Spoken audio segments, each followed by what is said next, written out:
आज हम बहुत आसान से सवाल का जवाब देने जा रहे हैं। ये सवाल है दरअसल कि क्या अगर किसी व्यक्ति में कोरोना संक्रमण होता है तो दोबारा उसे ये संक्रमण हो सकता है या फिर नहीं।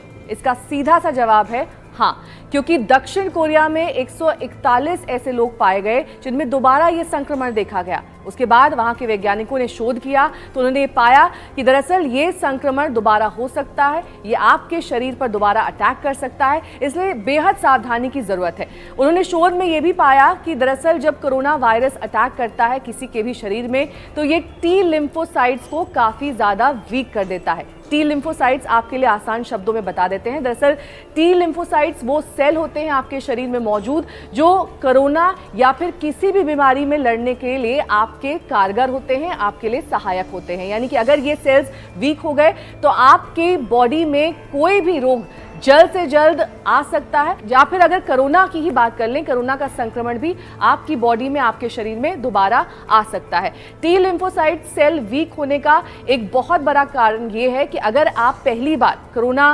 वायरस से संक्रमित पाए जाते हैं तो ऐसे में कुछ दिनों के लिए ये वायरस दरअसल आपकी बॉडी में ही सो जाता है और ऐसे में जब ये सेल्स वीक हो जाते हैं, जब ये सेल्स काफ़ी ज़्यादा निष्क्रिय हो जाते हैं या फिर यूँ कहें कि कमज़ोर हो जाते हैं, तब कोरोना वायरस दोबारा आपके शरीर पर अटैक कर सकता है। इसलिए बेहद ज़रूरी है कि लगातार सावधानी बरती जाए और बॉडी इम्यूनिटी जिसकी हम लगातार बात करते आ रहे हैं, हम ये कह रहे हैं कि रोग प्रतिरोधक क्षमता आपको अपने शरीर की बढ़ानी चाहिए और तमाम उपाय करने चाहिए जिससे आपकी बॉडी इम्यूनिटी बढ़ सके। ऐसी कई सारे कारगर उपाय हमने आपको पहले भी बताए हैं, आपकी रसोई में मौजूद होते हैं। जो रोजमर्रा की चीजें आप खाते हैं उन्हें दरअसल आप अगर सेवन रोजाना करते हैं तो आपकी बॉडी इम्यूनिटी को बढ़ाया जा सकता है और ये टी लिम्फोसाइट सेल्स जो कि एक तरीके से इम्यून सेल्स माने जाते हैं, आपके लिए रोग प्रतिरोधक शक्ति का काम करते हैं, ये दरअसल लगातार एक्टिव रहेंगे अगर आपकी बॉडी इम्यूनिटी स्ट्रांग है। और साथ ही इस बात से भी आपको परेशान होने की जरूरत बिल्कुल नहीं है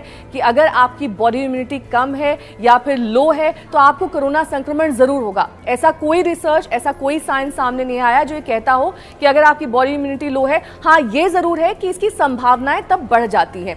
हम लॉकडाउन पार्ट 2 में इस वक्त हैं और ऐसे में सभी को कहा गया है कि सोशल डिस्टेंसिंग मेंटेन करें, अपने घरों में रहें। ऐसे में बहुत आसान से तरीके हैं जो आप अपने घर बैठे अपना सकते हैं और अपने घर में ही आपको रहना है, ये सबसे महत्वपूर्ण है।